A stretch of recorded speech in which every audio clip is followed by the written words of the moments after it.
მოსამართის დისკრეციული უფლებამოსილება საჭირის ალტერნატიული ღონისძიებები არასრულწლოვანთა და სრულწლოვანთა განრიდება ამ თემებზე ბათუმის შოთა რუსთაველის სახელმწიფო უნივერსიტეტის სტუდენტებმა და ბათუმის რაიონული პროკურატურის წარმომადგენლებმა იმსჯელეს.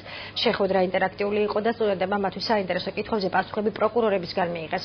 ღონისძიება საზოგადოებრივი პროკურატურის ფარგლებში გაიმართა. ორგანიზატორების თქმით, შეხვედრის მიზანი პროკურატურის საზოგადოებასთან დაახლოება, სტუდენტებში სამართლებრივი ცოდნის დონის ამაღლება და დანაშაულის პრევენცია. ანალოგიური შეხვედრების გამართვას პროკურორები სამომავლოდაც გეგმავენ. ლექციის თემა შეეხებოდა პროკურორის უფლებამოსილებებს, მისი საქმიანობის ძირითად მიმართულებებს. პროკურორებმა ასევე ისაუბრეს პროკურორის დისკრეციულ უფლებამოსილებაზე და საშუალო ალტერნატიულ ღონისძიებებზე, როგორც არის სრულწლოვანთა და არასრულწლოვანთა განრიდებები.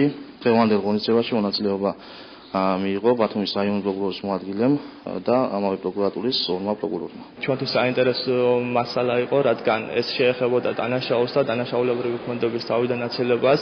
შესაძლებელი იყო განხორციელებულიყო როგორც განრიდებით, ასევე განრიდების მექანიზმის არ გამოყენებით. განრიდების მექანიზმი, რომელიც გულისხმობდა არასრულწლოვანის და სრულწლოვანის დანაშაულებრივი ქმედებისაგან ხელის აღებაზე და შესაბამისად დანაშაულის პრევენციისაგან იყო მიმართული. დღევანდელი შეხვედრა ჩვენთვის სტუდენტებისათვის სასამართლოებელია და ვიმედოვნებთ, რომ ასეთი შეხვედრები ხშირად განმეორდეს.